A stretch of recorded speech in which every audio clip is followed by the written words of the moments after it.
Alors, mes chers collègues, notre réunion d'aujourd'hui a un format particulier puisqu'elle réunit ici des membres du Parlement européen spécialisés dans les questions agricoles et des représentants de la FNSEA et de la Confédération paysanne. Alors, cette table ronde ouvre le cycle de nos travaux consacrés à l'avenir de la politique agricole commune, alors même que la Commission européenne vient de faire part de son projet pour le prochain cadre financier pluriannuel et qu'elle a exposé ses vues sur la future PAC. Monsieur Alexandre Freschi et André Chassaigne présenteront leur rapport d'information sur une agriculture durable pour l'Europe le 31 mai prochain à 10 h et nous entendrons Monsieur Stéphane Travert, ministre de l'Agriculture, le 20 juin prochain à 16h30. Je remercie nos 5 intervenants d'avoir bien voulu participer à cette table ronde. Nous sommes en présence de 3 députés européens spécialistes des questions agricoles, M. Paolo De Castro, SED Italie, vice-président de la commission Agri, M. Michel Dantin, PPE, rapporteur du règlement Omnibus, et M. Herbert Dorfmann, PPE, Italie, en charge du rapport d'initiative relatif au futur de l'agriculture et de l'alimentation qui vient d'être publié. À leur côté se trouvent des représentants des 2 principales organisations syndicales françaises dans le domaine agricole, M. Henri Brichard, vice-président de la FNSEA, et M. Jacques Pasquier de la Confédération paysanne. Alors avant de passer la parole à nos intervenants, je souhaitais rappeler que le projet de la Commission propose une baisse importante et sans précédent du budget de la PAC et qui soulève de très fortes inquiétudes. Les autorités françaises ont fait part de leurs préoccupations à cet égard, surtout en raison de la baisse des revenus des agriculteurs français qui va résulter de la diminution des paiements directs annoncée par la Commission européenne. L'Assemblée nationale a débuté hier l'examen du projet de loi des EGalim pour l'équilibre des relations commerciales dans le secteur agricole et alimentaire et une alimentation saine et durable. Ce texte, 10 mois après les États généraux de l'alimentation, rappelle l'ampleur des enjeux.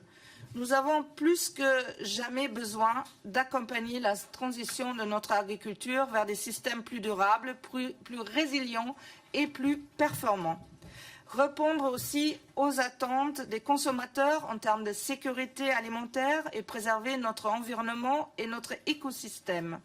Alors pour garantir cette souveraineté alimentaire, pas seulement en France, mais dans l'Union européenne, il nous faut préserver le revenu des agriculteurs et maintenir un budget de la PAC à la hauteur de cette ambition.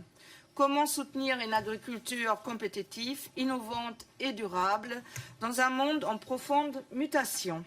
Telle est la question essentielle à laquelle nous devons tâcher d'apporter ensemble des réponses. Monsieur De Castro, vous avez la parole avant de donner la parole à Monsieur Dantin, Monsieur Dorfmann, Monsieur Brichard et Monsieur Pasquier. Bonsoir à tout le monde. Merci beaucoup, Madame la Présidente. Unfortunatement, je ne parle pas français, donc j'utilise ma langue maternelle.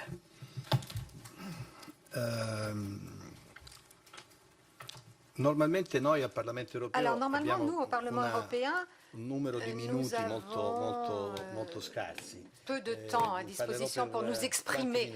Donc, combien de minutes ai-je à ma disposition, Madame la Présidente? 5 minutes? Parce que pour nous, 2-3 minutes, c'est beaucoup de temps. Ok, no, dunque, il tema... Alors, donc... Les questions que vous venez d'évoquer, Madame, sont des questions tout à fait pertinentes, importantes. Le budget, la question du budget est très certainement la question qui nous inquiète le plus. Et nous parlons donc du budget du Multi-Financial Framework, donc le budget pluriannuel.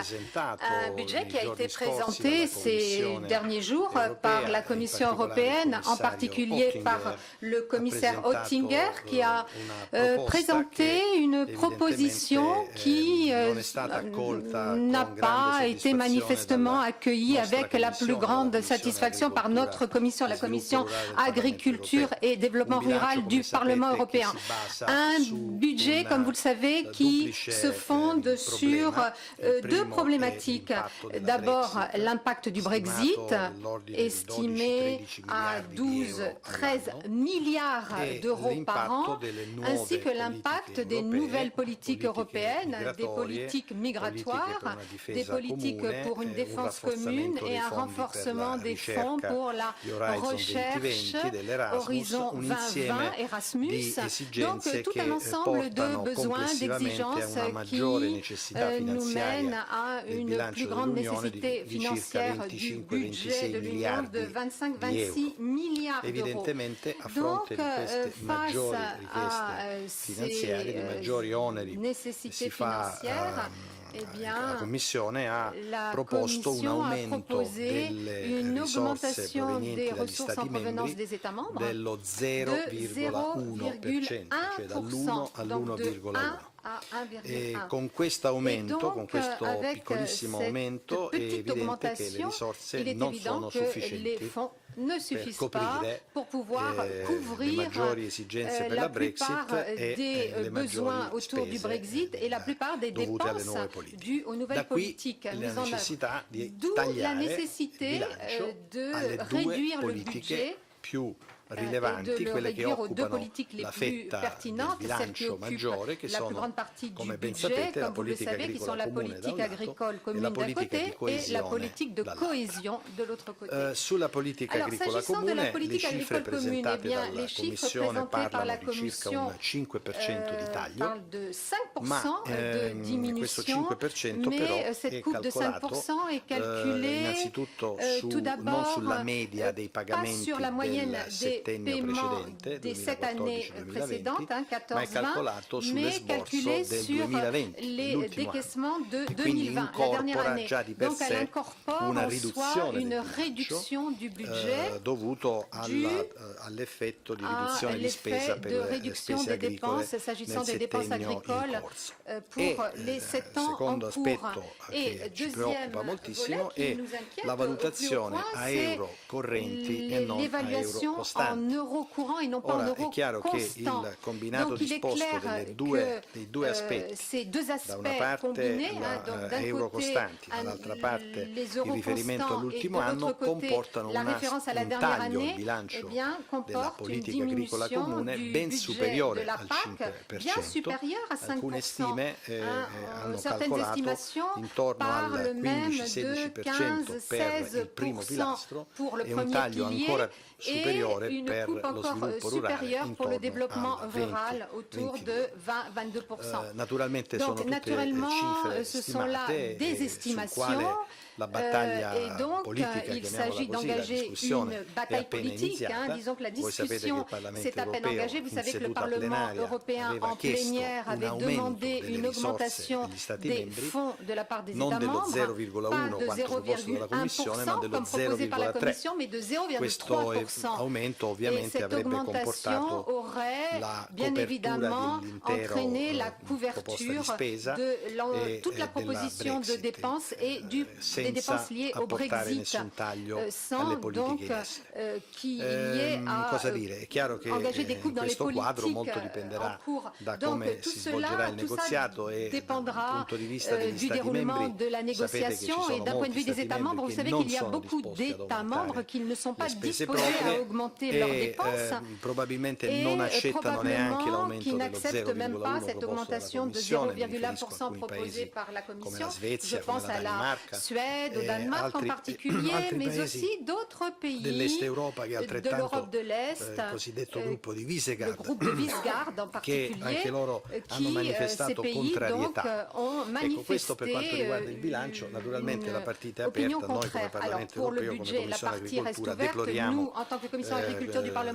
questo taglio, soprattutto quando andiamo a chiedere agli agricoltori più impegni aux agriculteurs de prendre plus d'engagement, et non pas moins d'engagement, plus d'engagement sur l'aspect environnemental, sur le développement durable.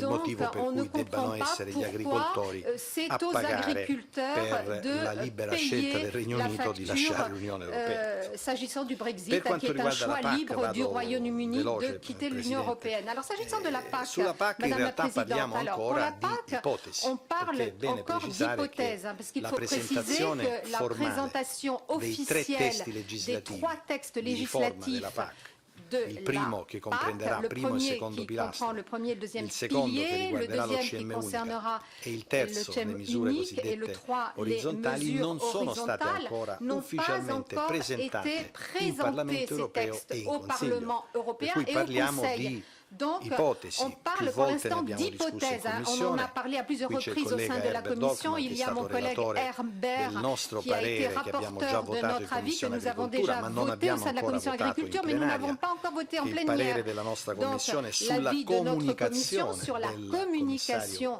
du commissaire Phil Hogan, mais nous n'avons pas encore un texte de loi. Tuttavia, molte anticipazioni sono state date e io qui vi sintetizzo il mio en amont. Alors, je vais vous faire une synthèse de mon point de vue, largement partagé par mon groupe, selon lequel il y a une très forte inquiétude sur 3 axes. Le premier axe, New Delivery Model, come ormai abbiamo imparato a ascoltare, questo nuovo sistema con cui gli Stati membri saranno chiamati a costruire un progetto di politica agricola di fatto analogamente a quello che accade nello sviluppo rurale, quindi ciascuno Stato membro farà un piano e viene lasciata libertà allo Stato membro, chiamata spesso con una bella parola sussidiarietà e flessibilità, che certamente sono belle parole, ma che se non ben gestite rischiano di trasformarsi in una brutta parola che è la rinazionalizzazione della PAC, che invece noi non vogliamo. In questo New Delivery Model di fatto la Commissione si spoglia. Eh bien, la Commission, qu'est-ce qu'elle fait? Elle se déleste de son pouvoir de définition des mesures et des instruments qui permettent d'atteindre les objectifs. En effet, l'État membre donc a la responsabilité de construire, d'élaborer au niveau national, mais moi je dis aussi au niveau régional, parce que les pays qui ont constitutionnellement donné aux régions la responsabilité en matière de politique agricole, comme l'Italie, l'Espagne ou l'Allemagne, eh bien, il est évident que nous n'aurons plus un plan national, un delivery model, mais en Italie, on aura 20 plans nationaux. Et donc, tout cela démultipliera la complexité bureaucratique qui passe du niveau européen au niveau de l'État membre. Et voilà, ce modèle nous inquiète pour 3 raisons. Tout d'abord, le risque de distorsion supplémentaire de concurrence. Tous les États membres n'affronteront pas les politiques de la même manière, avec les mêmes instruments, avec les mêmes outils. Donc, il est évident que cela peut générer des approches très différentes, de pays à pays, de région à région même. Et cela risque d'augmenter, de pas diminuer, mais d'augmenter les distorsions qui déjà existent dans la concurrence avec la politique actuelle. Deuxièmement, un plan national élaboré de cette manière risque très rapidement de passer à un système de cofinancement comme pour le deuxième pilier, comme pour le développement rural. On ne comprend pas pourquoi. Il nous faudrait avoir un système cofinancé dans le deuxième pilier et à charge de l'Union européenne pour le premier pilier si la gestion des plans est exactement la même. Et troisième point, un élément extrêmement préoccupant, c'est le fait que ces plans nationaux seraient laissés à la responsabilité politique nationale. Donc, avec les changements politiques au niveau du pays, il y aurait des changements de ce nouveau modèle, avec le risque que les agriculteurs doivent toujours affronter des modifications en lien lien avec les changements au niveau de la politique nationale. Et puis ensuite, un risque de correction financière, ce qui se passe déjà avec le développement rural, c'est-à-dire la possibilité de modifier le plan. Et cela, la Commission a toujours la possibilité de donner ou de ne pas donner son accord, comme pour le développement rural, ce qui peut générer a posteriori des corrections financières, et cela rendrait le programme encore plus aléatoire. Donc c'est pour toutes ces raisons que nous sommes très inquiets. Et je voudrais souligner, nous sommes très inquiets, pas s'agissant des instruments, mais nous sommes inquiets à cause de cette architecture qui laisse la responsabilité aux États membres. Voilà, c'est à notre avis, cela pourrait être l'antichambre d'une fin de la PAC qui, au contraire, a uni pendant plus de 50 ans les agriculteurs en Europe. Donc je ne pense pas que l'on puisse prendre le risque de laisser cette PAC à la responsabilité nationale. Merci beaucoup, Monsieur De Castro. Monsieur Dantin, vous avez la parole. Merci, Madame la Présidente. Merci pour votre invitation. Je vais reprendre là où Paolo vient de s'arrêter. Je pense qu'il y a un danger que nous devons avoir en tête, nous les politiques, c'est que, alors qu'on considère que la PAC est déjà très administrative, la structure qui nous est présentée risque de la rendre complètement technocratique et de nous échapper complètement. Je m'explique. On va nous proposer dans quelques jours un squelette. Herbert vous dira comment nous, parlementaires européens, nous souhaitons mettre un peu de chair sur ce squelette, si vous me permettez l'image. On renvoie aux États membres le soin de faire la copie, ce qui veut dire que la DG Agri n'a plus besoin de personnel. Mais chaque État membre viendra religieusement présenter sa copie à Bruxelles, comme c'est le cas aujourd'hui pour les programmes régionaux. Et là, un Cénacle composé uniquement de fonctionnaires, pas seulement de la DG Agri, mais aussi des autres DG, rendra un verdict. Et je redoute, pour ce qui me concerne, la politique du coucou.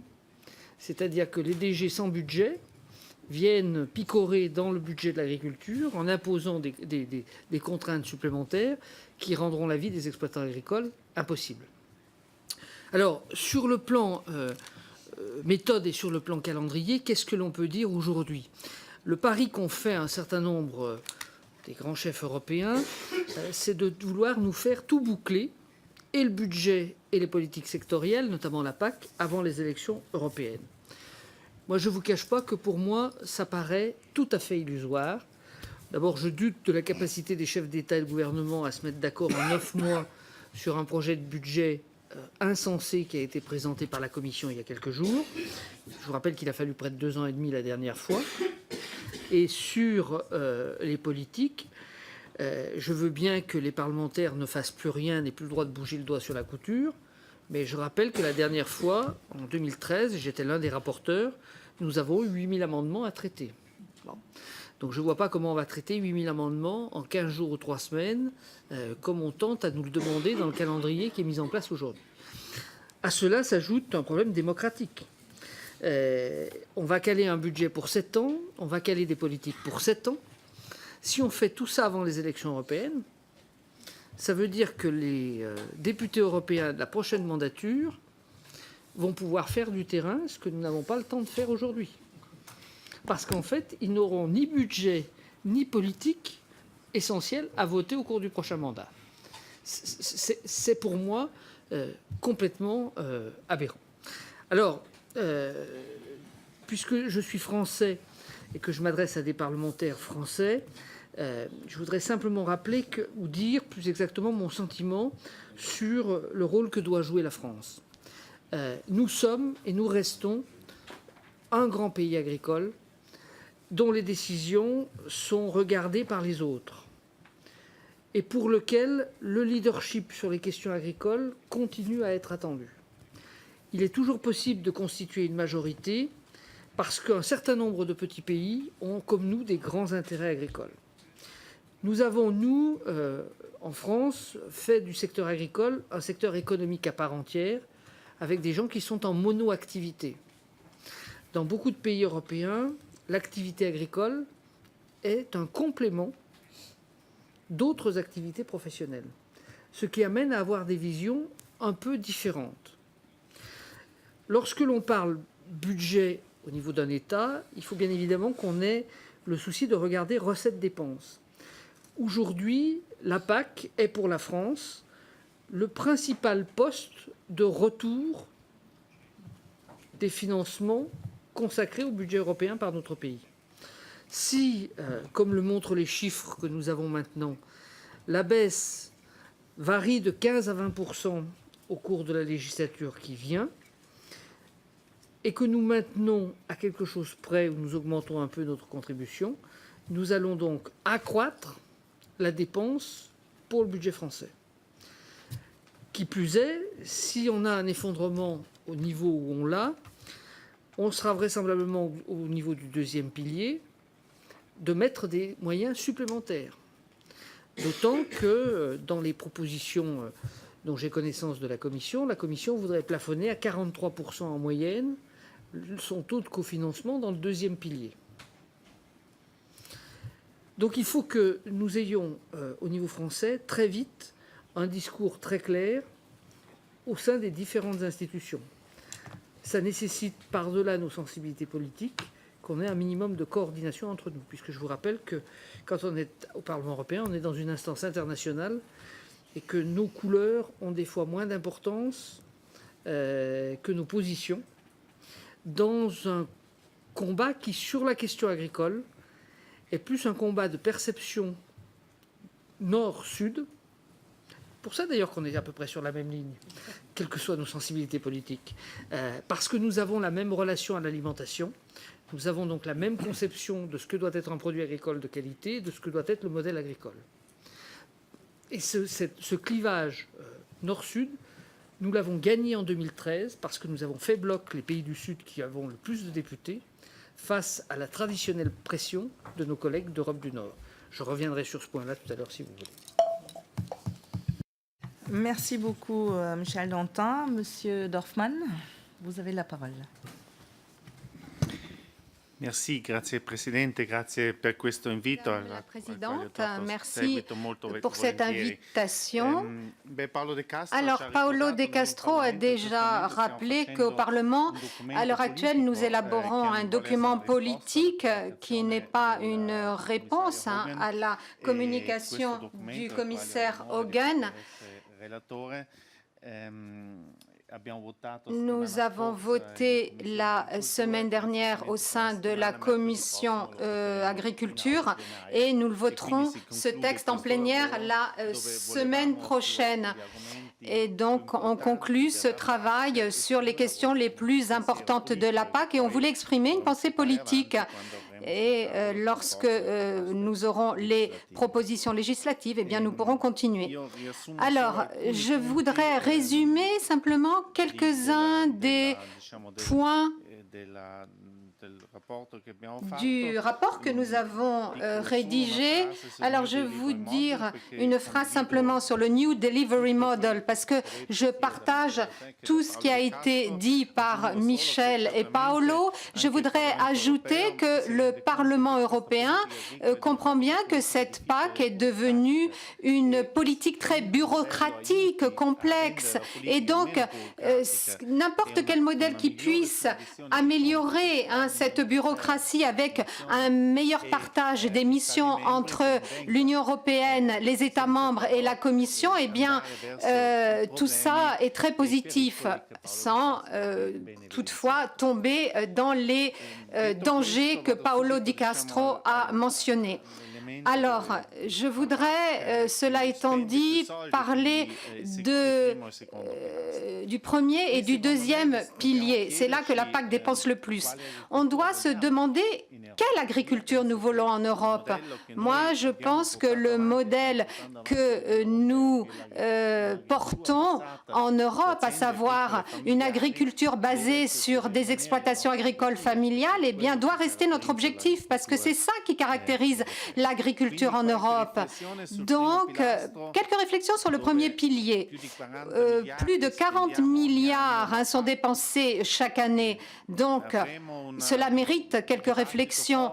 Nous aurons un débat sur la convergence externe, donc le partage des fonds entre les États membres. Et à mon avis, on l'a fait lors de la dernière réforme et je pense que certains de nos collègues de l'Europe de l'Est veulent des paiements, les mêmes paiements dans toute l'Europe et ce n'est pas faisable à l'heure actuelle et ce n'est même pas juste parce que dans certaines régions de l'Europe, les revenus non agricoles sont encore plus bas et certains facteurs de production sont encore plus bas. Donc il faut tenir compte également de cet élément. Et puis il y a la question de la convergence interne. Il y a certains États, dont la France, dont l'Italie, dont Paolo et moi venons, des pays où les droits de paiement du premier pilier sont calculés selon des références historiques qui remontent à 2000, cette référence historique, et donc il est temps d'en changer de référence. Alors ça ne veut pas dire que l'on doit aller vers une flat tax nationale ou régionale, je ne dis pas ça, mais nous devons inventer un nouveau système qui limite les revenus, les différences de revenus sur le territoire. Parce qu'il y a des gens qui perçoivent des aides et qui ne sont plus agriculteurs. Donc il faut changer cela. Et autre question importante, c'est la question de la dégressivité, c'est-à-dire des paiements plus élevés pour les premiers hectares et dégressivité, donc paiement dégressif, et puis un éventuel plafonnement. Alors, la Commission agriculture s'est mise d'accord la semaine dernière sur ce point. Nous pensons qu'il est temps d'introduire un capping, donc un plafonnement et une dégressivité. Alors, je sais que ça ne plaît pas à tout le monde, mais tant que le premier pilier, enfin, bon, c'est une aide aux revenus, donc c'est 40 000, 50 000, 60 000, une aide aux revenus, mais pas 300 000 euros. C'est pas faisable, 300 000 euros. 30, 40, oui, mais pas 300. Donc, nous devons être clairs. Il faut introduire un plafonnement des aides, un plafonnement qui, bien évidemment, doit tenir compte des situations particulières au cas par cas. Ensuite, 2 mots sur le deuxième pilier. Alors, c'est quelque chose que j'ai mentionné dans mon rapport, dans le rapport. Donc, c'est un pilier, le deuxième, qui fonctionne. Donc, la coupe budgétaire est plus importante dans le deuxième pilier que dans le premier. Et cela nous laisse très perplexes. Mais nous devons admettre que le deuxième pilier est devenu très compliqué, très complexe, très bureaucratique. Donc, il nous faut réfléchir sur la façon d'intervenir pour que le deuxième pilier soit plus facilement gérable. Nous avons eu, en cette programmation en Italie, nous avons eu des retards en Italie conséquents dans la programmation et dans le versement des aides. Et cela est dû en particulier à la complexité de cette politique. Alors, sur ce deuxième pilier, moi, je me suis exprimée en faveur de l'introduction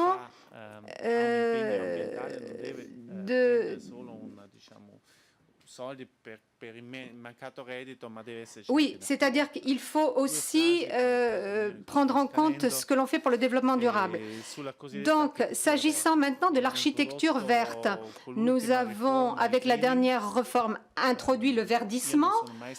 Moi, je ne suis pas un grand défenseur du verdissement, je ne l'ai jamais été, mais il n'y a plus personne maintenant qui est satisfait du verdissement, ni parmi les agriculteurs, ni parmi les associations de défense de l'environnement. Donc, je pense qu'il est essentiel de réfléchir à un nouveau système qui pourrait consister à une conditionnalité claire au premier pilier. Donc, celui qui perçoit des aides au titre du premier pilier doit respecter des contraintes environnementales. Et cela, c'est très important dans le deuxième pilier. Donc, je pense que ce serait plus simple. L'architecture deviendrait plus simple. Et nous ne voulons pas une agriculture verte moins forte. Nous voulons une agriculture verte qui soit plus claire et qui soit plus porteuse de sens. Dernière réflexion sur le troisième pilier de la PAC, toutes ces interventions, Michel Dantin a beaucoup travaillé par le passé là-dessus, donc des interventions qui doivent aider l'agriculteur afin qu'il puisse vendre ses produits à un prix décent, donc des interventions de marché, j'entends. Alors, s'agissant de la gestion du risque, nous avons travaillé sur le règlement Omnibus. Sur la gestion du risque, il n'y a plus grand-chose à faire parce qu'aujourd'hui, les États membres ont tous les instruments en main pour mettre en œuvre une gestion des risques décente. Nous devons en revanche réfléchir sur la gestion des crises exceptionnelles parce que le système que nous avons introduit la dernière fois n'a pas fonctionné en réalité. Et donc, si vous pensez à ce qui s'est passé pour le lait, les crises dans la filière laitière, des crises importantes, donc je pense qu'il faut revoir tout ça, y réfléchir. Et nous devons également réfléchir, et nous le faisons en dehors de ce projet, nous devons réfléchir à une loi sur un meilleur fonctionnement de la chaîne alimentaire, du produit depuis l'agriculteur jusqu'au consommateur, parce qu'il est clair que cette chaîne alimentaire aujourd'hui n'est plus une chaîne juste, puisque le dernier anneau, la grande distribution, prend des marges toujours plus élevées. Donc nous travaillons sur la législation au sein du Parlement et nous espérons pouvoir terminer dans le cadre de cette législature. Merci. Merci beaucoup, Monsieur Dorfmann. Merci beaucoup à nos 3 membres du Parlement européen pour leur éclairage. Je crois que vous avez dit quelque chose de très important. Quelle agriculture voulons-nous défendre? Je crois que c'est le point principal pour savoir aussi quel budget mettons-nous en face. Mais maintenant, la parole aussi aux intéressés. Monsieur Brichard, je vous laisse la parole. Vous êtes également, en dehors d'être vice-président de la FNSEA, vous êtes producteur laitier et céréales, je crois, de céréales. Voilà. Donc, vous avez la parole. Merci, Madame la Présidente, et merci pour votre invitation. Alors, effectivement, les agriculteurs européens ont un certain nombre de défis à relever. De maintenir une agriculture plurielle et diverse, de participer à la sécurité alimentaire à la fois interne européenne mais également mondiale, de préserver le modèle alimentaire européen. Et quatrième défi qu'on peut voir, d'assurer bien évidemment pour ce faire la durabilité des exploitations, à la fois sur un point de vue économique, mais également environnemental, et de pouvoir répondre aux attentes sociétales. Et pour ce faire, il est absolument nécessaire d'avoir une PAC forte. Et toujours le regret qu'on a à chaque fois qu'on parle de réforme de la PAC, on a plutôt le sentiment qu'elle se fait pour des considérations un peu externes, c'est-à-dire on fait une réforme de la PAC qui est induite par des problématiques budgétaires, par des problématiques de négociation commerciale et pas réellement pour un vrai projet pour l'agriculture européenne. Alors, peut-être un mot sur le budget, même si on aimerait que le budget se traite plutôt à la fin par rapport à l'ambition qu'on a pour la politique agricole. Il faut reconnaître que dans le cadre des propositions sur le cadre financier pluriannuel, on a été sincèrement déçus, en tout cas par rapport à l'ambition affichée.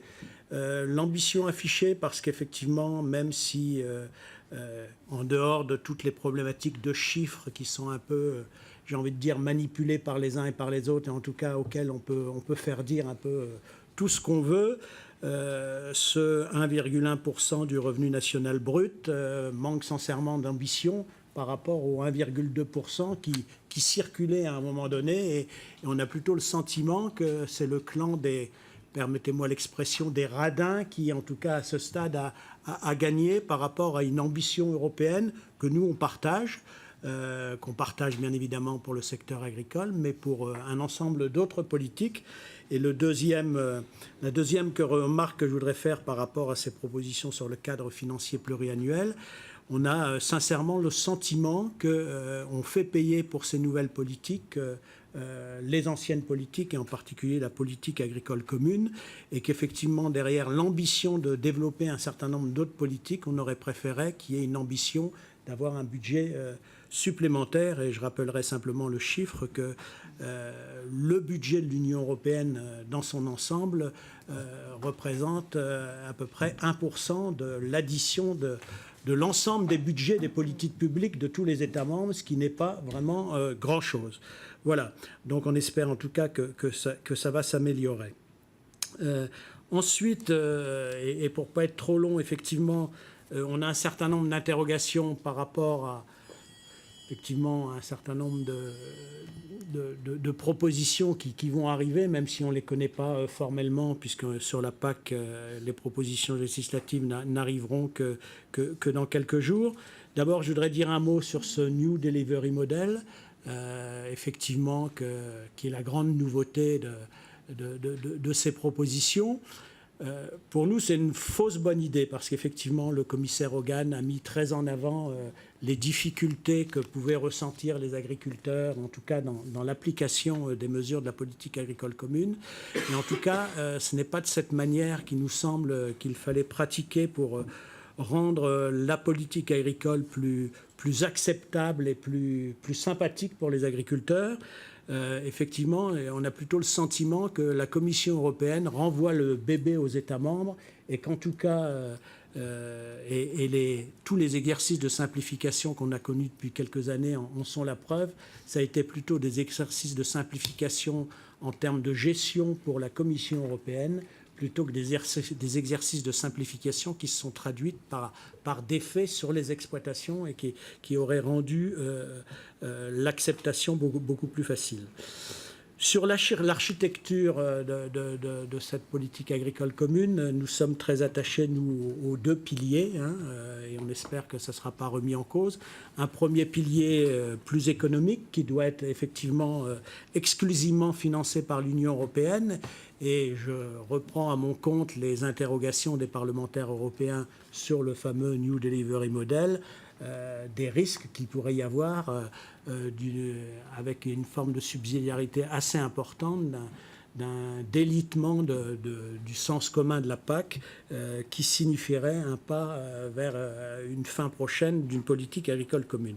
Donc un premier pilier plus économique qui doit être exclusivement financé par l'Union européenne, et un second pilier plus territorial où effectivement on doit pouvoir bénéficier, en tout cas les agriculteurs, de cofinancements nationaux légitimes, parce qu'effectivement il y a un certain nombre de sujets qui sont différents d'un État à un autre et qui méritent une prise en compte différente dans chacun des États membres. Alors sur l'architecture globale de cette PAC, nous, il y a 4 axes qui nous semblent prioritaires.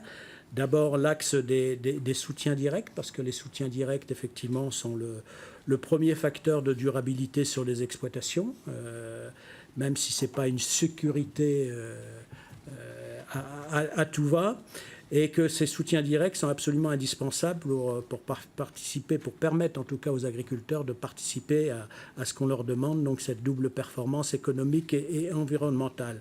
Alors, sans entrer trop dans les détails, ces soutiens directs, on voit bien qu'il doit y avoir une part importante de ce qu'on appelle le socle de base, le fameux DPB, mais le seul DPB ne peut pas correspondre à une politique, en tout cas ne donne pas une capacité à une politique, et en particulier, il y a certaines productions, certaines régions qui peuvent avoir des soucis soit structurelle, soit temporaire, et qui méritent d'avoir un accompagnement différent. C'est pour ça que le principe des aides couplées nous paraît important, mais des aides couplées effectivement peut-être revues, en tout cas dans le cadre de la législation européenne, parce qu'on l'a par exemple vécu dans la PAC actuelle. L'interdiction d'augmenter par exemple les surfaces avec les aides couplées n'a pas permis de progresser réellement en termes d'autonomie protéique par un développement des cultures protéiques.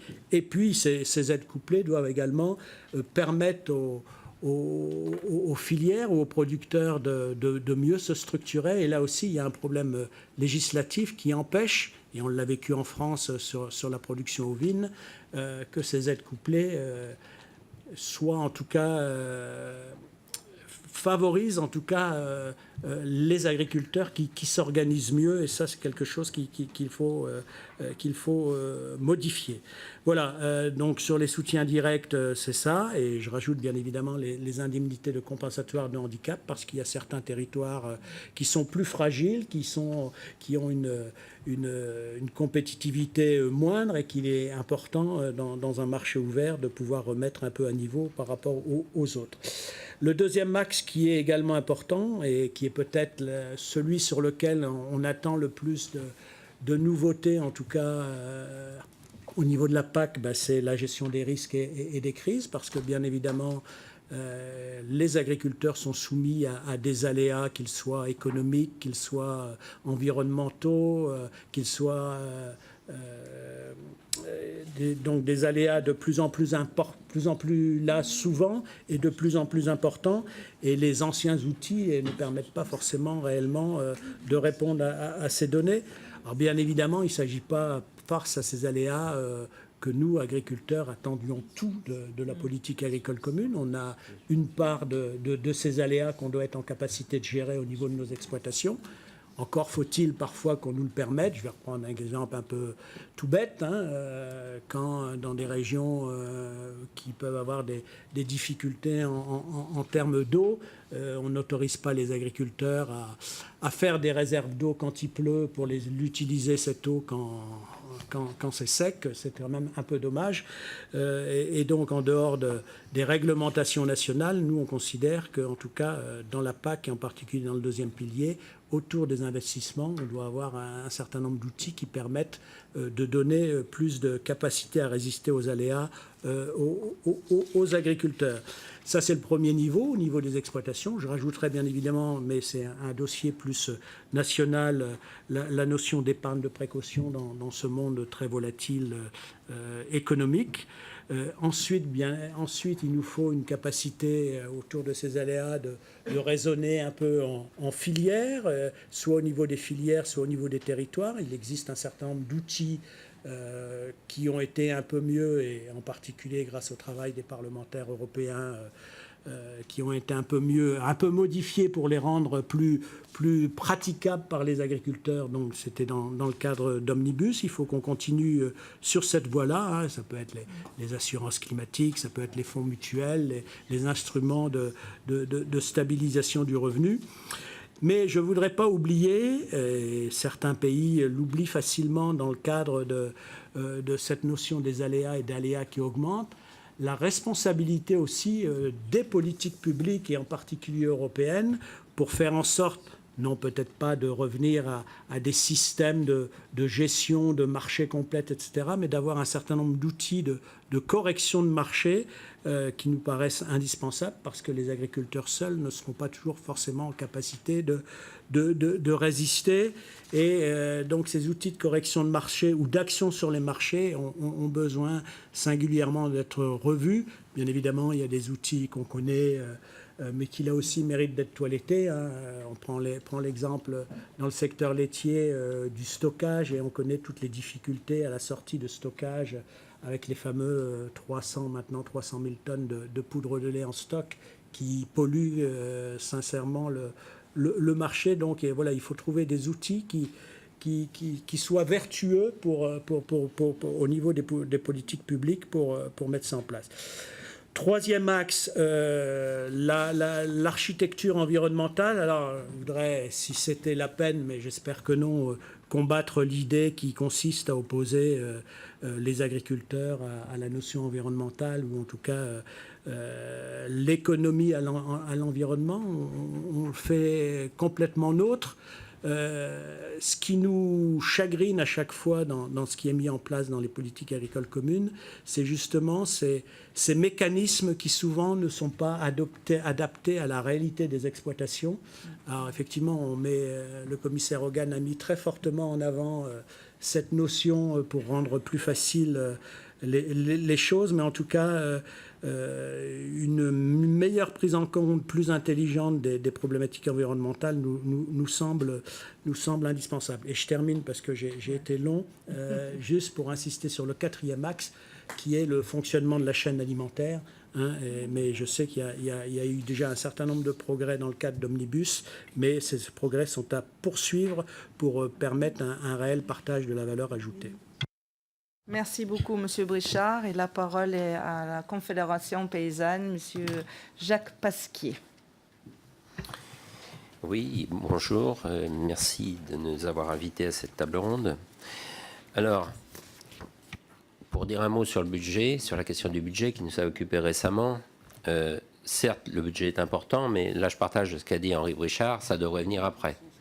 Parce que ça, d'abord, doit découler, le budget découle d'abord des objectifs que l'on donne à cette PAC, d'une part, et puis on parle beaucoup du niveau du budget, on parle assez peu à propos du Brexit, des conséquences en termes d'équilibre de balance commerciale intra-européenne de la sortie de la Grande-Bretagne. Parce que aujourd'hui, la Grande-Bretagne a le plus fort déficit commercial en agroalimentaire et produits agricoles en Europe, pour 27 à 30 milliards selon les années.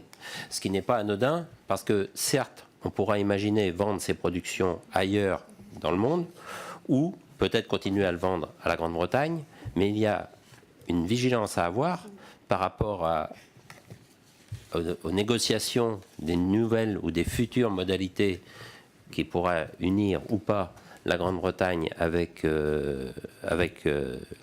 l'Union, le reste de l'Union, parce que ça peut aussi avoir des incidences du même ordre que le manque de budget que l'on a aujourd'hui. Alors, les objectifs de la PAC, pour nous, Confédération paysanne, il y a un élément qui nous manque grandement. On parle beaucoup de la PAC comme un tiroir-caisse avec de l'argent qu'on distribue. C'est la dimension alimentaire. On a la nécessité de fournir une alimentation. On a dans le traité actuel sur le fonctionnement de l'Union européenne, les mêmes objectifs que l'on avait dans le traité de Rome, au départ de la PAC, en 1962, et on a pourtant des mécanismes totalement différents et des choses qui ont été complètement abandonnées. Et notamment la dimension fournir une alimentation en quantité suffisante à un prix raisonnable. Cet aspect-là, le raisonnable étant discutable dans les deux sens, parce que trop bas, n'est plus raisonnable non plus, peut-être. Il faudra se poser la question. Et pour nous, cette question-là est importante, de redonner un souci de production alimentaire et alimentaire de qualité à travers le budget de la PAC. Puis il y a une dimension territoire, équilibre des territoires, entretien des territoires, revenus pour les producteurs, bien sûr, renouvellement des paysans, parce que la population agricole dans bon nombre de pays est largement âgée, et donc c'est un souci quand même de pérennité de notre modèle agricole, c'est de savoir renouveler les paysans. Et puis on a à faire face à une transition nécessaire des systèmes de production. On ne peut pas continuer à produire comme on a cherché ou appris à le faire sur la demande générale, le modèle agricole qui a été mis en place par l'ensemble de la société. Aujourd'hui, il y a de nouveaux enjeux qui sont le changement climatique, qui doit donc apporter des évolutions dans nos systèmes de production pour ne pas contribuer aux émissions de gaz à effet de serre, d'une part par l'agriculture, mais d'autre part pour s'adapter aussi à ces évolutions, à cette irrégularité climatique que l'on connaît. On doit aussi se soucier de la question des ressources naturelles, de la qualité de l'eau, c'est un problème important à l'échelle européenne. La question de la santé avec, je ne sais pas si c'est présent partout en Europe, mais en tout cas en France, on a un fort débat sur l'utilisation des pesticides et je pense que c'est partagé à l'échelle européenne, cette affaire des pesticides et de la santé. Et puis, on a aussi un débat sur le bien-être animal. Tout ça nécessite d'accompagner une transition de nos systèmes agricoles qui ne veut, comme a pu le faire la production viticole en France, il y a 35 ans, quand on a commencé à lutter contre l'alcoolisme au volant ou contre la consommation d'alcool, d'une façon générale, ça a été une crise importante pour la production viticole qui tout d'un coup, on s'est demandé comment on allait fonctionner. Il y a eu une montée en gamme, un changement de stratégie. On n'a plus cherché à produire des volumes, mais des produits de qualité qu'on valorisait mieux. Et certes, il y a moins de viticulteurs aujourd'hui qu'il y avait il y a 30 ans, mais c'est pas pire que dans les autres secteurs de production, voire plutôt moins, il y a eu moins de pertes de main-d'œuvre.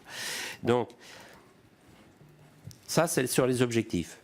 Après, la question du changement climatique, je rajoute un point que je n'avais pas prévu au départ. La question du changement climatique ne se résoudra pas par du stockage d'eau financé par le second pilier ou financé autrement, parce que la question du stockage d'eau est quelque chose de totalement différent. Enfin, la question du changement climatique ne se résume pas à cette question de la quantité d'eau pour irriguer. En France, seulement 6% des terres agricoles sont irriguées. Il est illusoire d'imaginer stocker de l'eau pour irriguer ne serait-ce que 30% des surfaces agricoles. Donc, je sais que nos concurrents de la FNSEA insistent beaucoup en ce moment sur le financement des stockages d'eau, mais ça n'est pas la solution pour faire face au changement climatique, en tout cas pas la solution magique et absolue par rapport à cette question du changement climatique. Sur des choses plus... On a aussi besoin de produire pour les besoins de la population européenne et française, ce que l'on ne fait pas encore aujourd'hui. Il y a la question des protéines pour les élevages, qui sont aujourd'hui, on est très déficitaire à l'échelle européenne, un peu moins à l'échelle nationale, mais malgré tout déficitaire.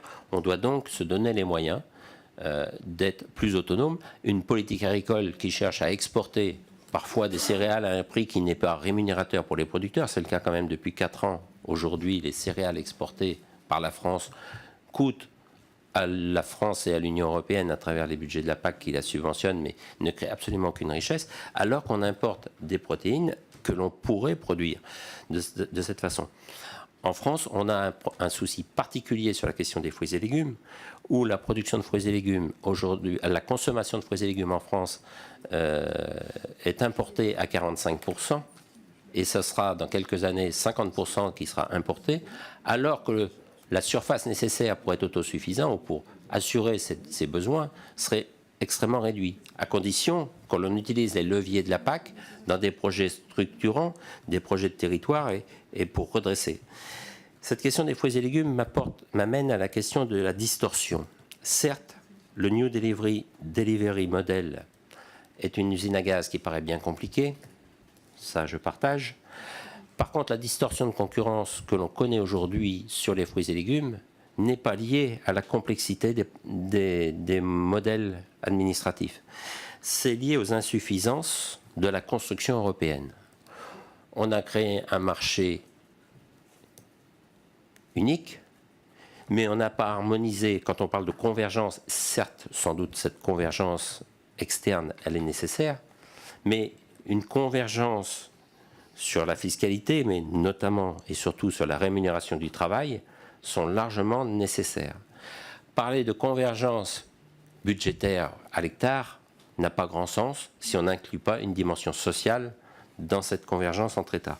Et notre problème de distorsion aujourd'hui que l'on connaît dans certaines productions, il y a sur l'abattage de bovins ou de porcs, on a cette problématique-là aussi, vient de cette distorsion sur la question du travail. Et l'harmonisation européenne doit se faire sur ce niveau-là. Alors pour nous, Confédération Paysanne, premier pilier, deuxième pilier, peu importe. Peut-être qu'il n'y a plus besoin d'avoir deux piliers. Si on a des objectifs partagés, il vaut mieux avoir une politique cohérente. Aujourd'hui, on a un premier pilier qui arrose des hectares, peu importe la façon de produire, ou à peu près, même s'il y a le verdissement, mais tout le monde admet que le verdissement n'est pas très contraignant et n'a pas changé les choses. Si le second pilier est juste là avec des mesures agro-environnementales ou quelques mesures de réparation des dégâts du premier pilier, c'est totalement insuffisant. Il vaut mieux avoir une politique cohérente qui peut se faire en 2 piliers si on le souhaite, mais par habitude, mais a priori, ça n'a pas lieu d'être, ces 2 piliers aujourd'hui. Si on accompagne une transition des systèmes, comme nous le proposons à la Confédération paysanne, ça se fait avec l'ensemble du budget. Ainsi, je sais qu'en France, certains portent une majoration sur les hectares pour l'agriculture biologique dans le premier pilier, une majoration pour les jeunes agriculteurs dans le premier pilier. Que ce soit dans le premier ou le second pilier, ces systèmes-là doivent être mieux soutenus que les autres. Et ça peut être dans un budget de la PAC. Peu importe la provenance, l'important c'est comment on soutient. Le paiement découplé aujourd'hui, il ne sert à rien en termes de soutien du revenu. C'est une rente foncière attribuée aux détenteurs d'hectares. Les producteurs de céréales, dont je suis, sont en général ceux, parce qu'ils ont plus de surface, ou les éleveurs en viande bovine, qui ont aussi des aides couplées, sont des gens qui ont des enveloppes individuelles par personne relativement élevées. Et pourtant, depuis ces dernières années, ce sont des secteurs de production qui n'ont pas de revenus. Quand d'autres secteurs sans paiement découplé, ou avec peu de paiement découplé, continuent à avoir du revenu, et heureusement pour eux. Donc on voit bien que l'enjeu, il est ailleurs qu'avec ces paiements découplés qui n'ont plus le sens de la politique agricole. Une politique, c'est une stratégie. Faire une politique, c'est avoir une stratégie, avoir un projet. Quand on distribue des aides sans contrepartie, même s'il y a une conditionnalité des aides, mais qui s'applique de toute façon pour les paiements couplés, pour les CHN, pour l'ensemble des paiements, on n'a pas ce sens du projet que l'on fait avec les paiements découplés. Alors pour nous, Confédération paysanne, la restriction budgétaire, mais même au-delà de la restriction budgétaire, elle justifie d'autant plus une dégressivité et un plafonnement des aides que nous demandions déjà dans les réformes précédentes et qui rendra légitime cette politique agricole. Le contribuable européen qui abonde le budget de la PAC en même temps que les autres budgets ne peut pas comprendre que certains agriculteurs perçoivent des aides importantes. Et en plus, quand on a récemment une étude en France de Greenpeace, je crois, a montré que ceux qui avaient le plus d'aides étaient ceux qui portaient le plus de préjudice aux ressources naturelles ou à l'environnement, cette question-là interpelle. Donc la dégressivité et le plafonnement qui réintroduisent une dimension sociale liée aux actifs, aux personnes qui travaillent la terre, est essentielle. Bon, la question de la compensation des handicaps naturels, qui est relativement, j'en parle, pour nous en France, ça nous paraît une évidence, mais au niveau européen, c'est quelque chose qui est remis en cause, bien souvent, en tout cas par la Commission européenne, et c'est quelque chose d'essentiel. Et puis, pour terminer aussi vite que possible, on doit avoir des aides à la transition, c'est-à-dire le type de MAE qu'on a aujourd'hui, ou des paiements pour services environnementaux, et des aides au maintien des systèmes harmonieux ou vertueux. C'est-à-dire quand les gens ont un système de production intéressant, ils doivent percevoir éventuellement des soutiens, plus que s'ils ont un système ordinaire. Et puis, n'oublions pas que pour tout ça, et dans la PAC, il y avait cet objectif-là, stabiliser les prix et garantir des revenus pour les producteurs. Pour cela, on doit avoir des outils de régulation des marchés et de maîtrise des volumes. C'est les seules conditions pour avoir une politique qui garantisse des prix stables et justes et une visibilité aussi bien aux producteurs qu'aux transformateurs qu'aux consommateurs. Pour faire très court, voilà ce que je pouvais dire. Merci, Monsieur Pasquier. Nous allons passer aux questions des collègues. Alexandre Freschi. Merci, merci Madame la Présidente. Messieurs les parlementaires européens, messieurs les représentants des syndicats agricoles, donc il y a beaucoup de choses qui ont été dites que je partage pleinement avec mon collègue André Chassaigne. Depuis plusieurs mois, nous travaillons sur un rapport pour évoquer la question de l'agriculture durable en Europe. Et effectivement, la politique agricole commune en est l'axe central. Je voudrais aussi revenir sur des choses qui n'ont pas été dites, et en particulier sur la position de la France par rapport à ce qui a été annoncé par la Commission européenne, ce qui a été proposé, c'est-à-dire la baisse à hauteur de 5% du budget alloué à la politique agricole commune dans le cadre du prochain cadre financier pluriannuel. Stéphane Travert a été très ferme et a jugé inacceptable cette baisse, cette coupe budgétaire, pour reprendre ces termes exacts. Également, il y a quelque chose qui a été un petit peu mal vécu par la profession et par beaucoup de parlementaires, c'est les mots du président Juncker lorsqu'il a parlé d'une politique du passé à l'égard de la politique agricole commune. C'est quelque chose que je ne juge absolument pas. Je ne comprends pas comment on peut dire que la politique agricole commune est une politique du passé. Au contraire, c'est une politique qui est légitime et qui a une modernité intacte. Vous avez très bien rappelé dans vos interventions successives l'intérêt et surtout la genèse de l'esprit politique agricole commune et surtout ce qui en fait aujourd'hui une politique intégrée, la seule, qui est presque une politique ADN de l'Union européenne. Je voudrais revenir sur 2 points et pas monopoliser la parole bien trop longtemps. Monsieur Dantin, vous avez évoqué tout à l'heure la question du leadership. Et c'est vrai que partout en Europe où nous avons eu l'occasion avec M. Chassaigne de circuler à l'occasion de la rédaction de ce rapport, à Bruxelles, en Italie également, en Pologne, nous avons eu cette conviction aussi de voir une France qui porte une ambition pour la politique agricole commune. Et effectivement, je prendrai un peu aussi les propos de M. Dorfmann lorsqu'il évoque dans son intervention la nécessité peut-être de légiférer sur quelque chose qui soit bien plus global. C'est-à-dire, bien sûr, parler d'agriculture, mais parler d'alimentation et évoquer l'ensemble de la chaîne du producteur donc au consommateur. C'est un peu ce que l'on fait également en ce moment même dans le Parlement, au sein de l'Assemblée nationale, juste derrière moi, vous pouvez voir, avec le projet de loi Egalim, qui est aussi dans cette ambition-là de tout considérer. Ma question, elle portera sur cet aspect du verdissement, du paiement vert. Oui, la question, s'il vous plaît. Elle arrive. La Cour des comptes européenne a été assez sévère et s'est montrée un petit peu réservée quant à l'impact réel sur l'environnement de cette politique qui complexifie énormément les choses. Or, on a le sentiment que cette politique du verdissement, de conditionnalité, aurait tendance à se renforcer dans la PAC 2020. Je voudrais avoir votre sentiment là-dessus et nous éclairer quant à savoir quelle est la position de la Commission européenne et quelle est la position du Parlement européen. Merci. Une deuxième question, André Chassaigne. Merci Madame la Présidente. Tout d'abord, par rapport à une question qui a été abordée par Michel Dantin, sur cette exigence d'avoir une voix de la France. Je voulais, par rapport à ça, lui dire que je crois que c'est une volonté que l'on partage, quelles que soient les sensibilités politiques que l'on a. D'ailleurs, ce n'est pas nouveau. Moi, je suis élu député depuis 2002. Je pense que la France, quelles que soient les organisations politiques, apportait une voix qui, globalement, allait dans le même sens. Et je dirais que plus les années passent, plus peut-être il y a cette convergence d'une voix.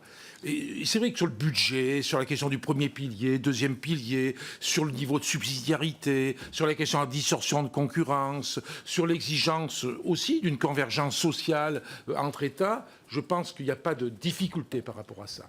Là, par contre, et c'est l'objet de mes questions, à l'exception du porte-parole, enfin de l'intervenant de la Confédération paysanne, vous n'avez pratiquement pas évoqué les questions de régulation. Or, on voit bien qu'aujourd'hui, ces questions de régulation sont indispensables. Il faut poser cette exigence, à mon avis. Or, ça n'apparaît pas dans les différents propos qui sont tenus et dans les orientations. Et quand on voit la fluctuation, par exemple, du prix du lait, on voit bien que la suppression des quotas, notamment, a eu des conséquences terribles et ça pose la question du maintien de notre agriculture et du renouvellement de nos agriculteurs qui aujourd'hui n'ont plus confiance hein, et vraiment hésitent à s'installer, et je dirais avec des parents qui leur disent plutôt d'aller faire autre chose que de prendre le métier agricole, tellement il y a des risques aujourd'hui. Deuxièmement, il y a la question des rémunérations. Vous avez fait, je le dis, moi, un travail, et je voulais saluer d'ailleurs la pugnacité, l'efficacité notamment de Michel Dantin sur ces questions-là, sur la question de l'omnibus. Et ma question porte en disant jusqu'où on peut aller. C'est-à-dire en termes de garantie de rémunération, si l'omnibus, comme on a dit, porte certaines évolutions par rapport aux interprofessions, par rapport à ce qu'il est possible, jusqu'où on peut aller en quelque sorte. Et c'est la question. Est-ce qu'on peut aller plus loin ? À un certain moment, un problème de rémunération peut pas être posé différemment. Et le dernier point, pour ne pas être trop long, est-ce que vous seriez favorables les uns et les autres, pour bien montrer la dimension alimentaire, à ce qu'on fasse évoluer le mot PAC vers PAAC, en quelque sorte, politique agricole et alimentaire commune, ce qui aurait une dimension symbolique extrêmement forte, parce que je crois qu'on a tout intérêt aujourd'hui à marquer que la politique agricole est liée à l'alimentation, et qui ne doit pas se laisser avaler par d'autres priorités qui, à mon avis, ne doivent pas l'emporter sur les priorités de l'agriculture. Merci, chers collègues. Finalement, en absence de 2 autres collègues qui voulaient poser des questions, je propose qu'on prenne toutes les questions et que vous répondez à tour de rôle. Joachim. Oui, Joachim. Puis, Monsieur la Présidente, je vais compléter un petit peu les interventions de mes collègues. Je suis tout à fait en accord avec les parlementaires européens lorsqu'ils disent que ces négociations seront concomitantes avec les discussions sur le cadre financier pluriannuel. Bon, et effectivement, on a des dépenses nouvelles. Je pense bien sûr à la sécurité, je pense au Fonds européen de défense, et on veut garder quasiment le même budget, moins parce qu'il y a le Brexit. Donc la question que je voudrais vous poser, est-ce que vous ne pensez pas que la manière dont l'Union européenne est financée par les États est dépassée? Est-ce qu'il ne faudrait pas réfléchir à un autre mode de financement que la contribution État par État? Parce qu'à chaque fois, chaque État va avoir le juste retour. C'est une question que je pose. C'est une question que je pose parce que on le voit déjà lorsque je sors un petit peu du cadre, mais sur le Fonds européen, on voit déjà que chaque État dit « je veux avoir un juste retour ». Ce n'est pas ça la cohérence pour une véritable politique de l'Union européenne.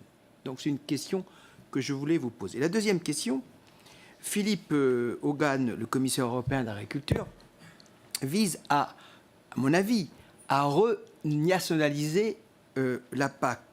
Parce qu'il propose de renforcer le rôle des États membres et donc de la subsidiarité. Moi, je pense qu'il faut être très prudent. Parce que c'est vrai qu'il parle d'une négociation, d'une stratégie en adéquation avec les orientations que mettrait en avant la Commission européenne. Mais ça peut éventuellement enclencher des distorsions de concurrence.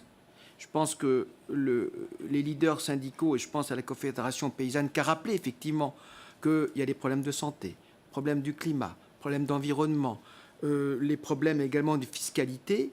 Et si on ne prend pas garde, on aura effectivement plusieurs vitesses au sein de l'Union européenne. Et là, on n'aura pas un manque de cohérence. Alors, je voulais avoir votre position. Quelle est votre position par rapport à ce que vient de dire le commissaire européen à l'agriculture? Merci. Christophe Géretti. Messieurs, bonjour Madame la Présidente. Quelques éléments complémentaires. Je suis tout à fait d'accord avec ce que vient de dire Joachim. J'avais cette question-là sur la partie financement et notamment recettes, puisque je pense qu'un des sujets sera celui-là sur le cadre financier pluriannuel. Au-delà de ça, moi j'ai quelques questions. Je suis arrivé en retard, peut-être vous avez déjà répondu. La première, elle concerne essentiellement l'évolution, c'est-à-dire on entend parler beaucoup d'enjeux. Et je voudrais savoir quelles sont les évolutions potentielles techniquement qui doivent être faites sur la PAC pour la rendre plus effective et plus fonctionnelle, dirons-nous. Ça, c'est le premier élément. Le deuxième, le sentiment qu'on en a quand on est extérieur et qu'on lit, qu'on se documente sur la réglementation et sur le fonctionnement, on peut considérer que ça a une forte dispersion des aides. Est-ce vraiment le cas ou n'est-ce pas vraiment le cas ? C'est une question. Et peut-on remédier à cette forte dispersion ou non-dispersion selon votre réponse ? Et le troisième, qui correspond à ce que vous avez dit, c'est le budget doit venir après. Alors effectivement, sur le fond, le budget doit venir après, mais n'oubliez pas que sans le budget, on ne peut pas faire de fonds. Donc juste pour vous dire qu'on sera obligé quand même d'avoir un peu de budget pour faire du fonds. Merci beaucoup. Henri Dumont. Oui, merci Madame la Présidente. Question peut-être de profane, mais je voudrais revenir sur ce qui nous a amené à cette situation. Je vous remercie bien évidemment de votre présence et de vos explications. Mais si on refait le schéma à l'envers de cette diminution drastique de la PAC, en mettant de côté les effets de manche de la Commission entre les annonces et la publication des tableaux, il y a en tout cas certaines questions qui, moi, m'ont alerté. La première, c'est qu'on sait que la Grande-Bretagne sort depuis maintenant 2 ans de l'Union européenne, que la Grande-Bretagne est contributeur net au budget de l'Union européenne à hauteur de 5,6 milliards d'euros, à peu près, si je ne dis pas de bêtises, et que de toute façon, il va falloir trouver l'argent quelque part. Et que la PAC étant le premier poste de dépenses communautaire, il était assez évident que ce budget allait être assez fortement impacté, malheureusement, pour pouvoir réussir à équilibrer le cadre financier pluriannuel.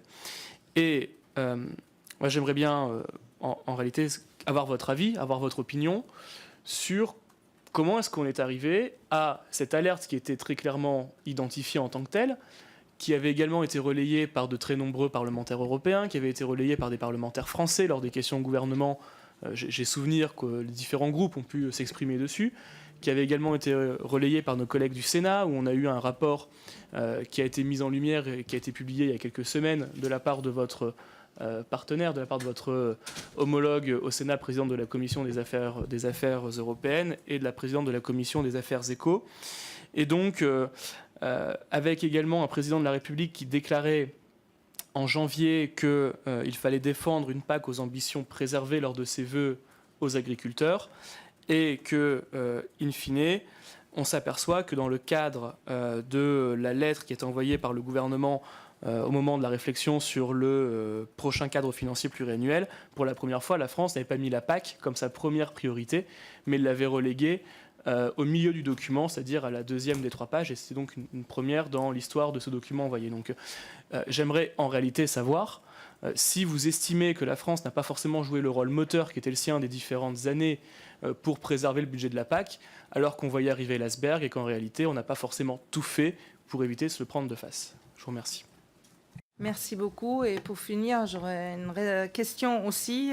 Quelle est votre vision de l'agriculture pour la prochaine PAC? Merci. Et monsieur, vous avez la parole. Qui souhaite commencer? Peut-être nous. Voilà. Merci tout d'abord pour toutes ces questions extrêmement intéressantes, même si mon collègue Michel Dantin aura un rôle plus important que le nôtre dans les réponses fournies. Mais je voudrais quand même vous dire 2-3 choses. Alors, on a soulevé la question du verdissement, des critiques sévères qui ont été formulées par la Cour des comptes européenne. Effectivement, le verdissement a été une question au cours de la précédente législature, une question sur laquelle nous avons beaucoup travaillé dans le cadre de la réforme de la PAC de 2013. Et la complexité, la bureaucratie que tout cela a généré n'a pas été proportionnelle aux bénéfices retenus, aux bénéfices obtenus. Voilà, ça c'est vraiment une question sur laquelle nous avons travaillé et il faut intervenir sur ce plan-là. Et donc les propositions du commissaire Phil Hogan sont très intéressantes en la matière. Il veut donner plus de flexibilité et de subsidiarité aux États, ça peut aider, mais toujours, à mon humble avis, dans le cadre d'une politique agricole commune. Ne pas laisser aux États membres une autonomie dans le choix des instruments, dans le choix des objectifs. Donner la possibilité, comme nous avions d'ailleurs proposé en 2012-2013 au sein du Parlement européen, laisser un menu d'action qui donc aider les États à sélectionner, à choisir les meilleures pratiques en matière de verdissement, les pratiques les plus adaptées aux territoires qui sont très diversifiés en Europe. Europe. Toujours donc des choses décidées au niveau européen. Donc les possibilités, voilà, des possibilités pour résoudre les problèmes de complexité du verdissement, elles existent. Hein. Il ne s'agit pas de donner aux États membres toute la bureaucratie, hein, comme l'ont bien dit nos représentants des syndicats, parce que la proposition qui arrivera sur notre table ressemble à ça. Il y a vraiment un problème. Hein. Donc, il n'y a pas de bénéfice pour les agriculteurs. Il y a peut-être un bénéfice de simplification au niveau de la Commission, mais pas pour les agriculteurs, avec toute cette bureaucratie.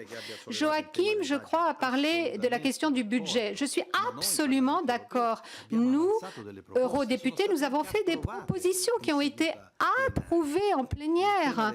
La question des ressources propres, par exemple, la taxation des transactions financières, par exemple, la taxation, l'imposition des géants du web. Hein, ces ressources pourraient servir à résoudre les besoins, enfin, à satisfaire les besoins sans que l'on doive opérer des coupes. Si on doit faire une comparaison entre l'Europe et les États-Unis ont un budget fédéral de 23, qui représente 23% du PIB. Nous avons une Europe avec 1% du PIB. Mais on se plaint toujours de cette Europe. Mais en réalité, on a 1%, et cet 1% est politique agricole, essentiellement. Nous sommes favorables aux nouvelles politiques, mais ce n'est pas les agriculteurs qui doivent payer la facture. Si on veut que l'Europe fasse davantage, et je suis d'accord, hein, je crois qu'il faut qu'elle ait des ressources pour pouvoir le faire. Donc les questions sont très importantes. Alors aussi, pays, budget, hein, ce que tu disais, chaque pays, au bout du compte, fait ses comptes entre les entrées et les sorties. Je vous rappelle que le Royaume-Uni avait un rabais, hein, depuis 1984, qu'on payait, nous. Je crois même me rappeler que la France et l'Italie, c'était les pays qui payaient, qui apportaient la plus grande contribution à ce rabais accordé au Royaume-Uni. Hein, et je ne parle pas de la politique agricole commune, je parle au niveau de la caisse, hein, de la trésorerie. Eh bien, je ne suis pas sûre que le Brexit va générer un problème, parce qu'on va y gagner au fait qu'on a plus rabais à rembourser, à compenser, disons, le rabais qui était accordé au Royaume-Uni. Bon, vous avez soulevé des tas d'autres questions. Bon, il nous faudrait plus de temps et de réflexion, mais je m'arrête ici, hein, parce que je ne voudrais pas monopoliser trop la parole. Merci pour vos questions. Elles sont effectivement très Grazie per queste domande molto interessanti. Cercherò di rispondere in maniera globale. Je crois qu'il faut effectivement rappeler que si aujourd'hui nous parlons de la PAC ou de la politique alimentaire commune, quand je vais faire des conférences à droite ou à gauche à travers la France, suivant si mon auditoire est agricole ou pas agricole, je commence par politique alimentaire ou politique agricole commune. Mais derrière, je fais le même exposé. Hein, parce qu'il ne faut pas oublier que le départ de la PAC, c'est quand même une politique alimentaire commune. Hein, c'est ça l'objectif de départ. Donc, au-delà de ce sujet-là, nous avons au cours de cette législature travaillé sur deux autres sujets importants qui sont effectivement tout ce qui concerne le droit commercial, le droit de la concurrence. Et l'omnibus comporte une inversion très claire aujourd'hui des prérogatives des organisations de producteurs. Je vous invite d'ailleurs à lire la note que vient de produire l'autorité française de la concurrence, qui est extrêmement intéressante parce qu'elle est tout à fait en ligne avec ce que le Parlement européen et le Conseil ont voulu faire, où nous avons bataillé pendant des semaines pour obtenir une évolution de la Commission, et nous avons en fait obtenu un accord avec le Conseil qui a mis la Commission en minorité, mais qui fait qu'aujourd'hui, dès lors que des agriculteurs mettent des moyens en commun pour s'organiser, leurs droits priment sur le droit de la concurrence. Et puis, Paolo a été très discret. Il travaille en ce moment sur un autre texte qui est essentiel au niveau européen, même si en France, nous avons déjà du droit. C'est les pratiques commerciales déloyales. Vous savez bien que, suite aux États généraux de l'alimentation, il n'y a jamais eu tant de contrats conclus en Belgique que cette année.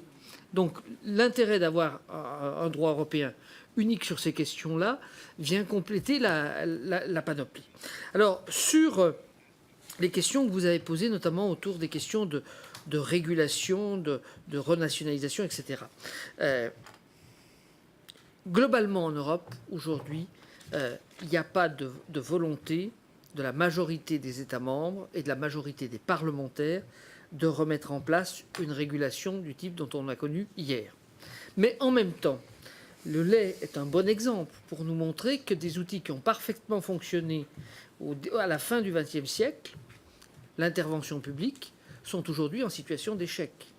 L'intervention publique, ne nous voilons pas la face, et je ne vais pas choquer M. Chassaigne en disant ce que je vais dire, elle a fonctionné pourquoi ? Parce qu'au moment où nous avions des stocks phénoménaux, l'URSS nous achetait ces marchandises. Parce que l'URSS avait besoin d'acheter du beurre, du lait, de la viande pour nourrir sa population. Une intervention publique sans débouché, elle ne sert plus à rien.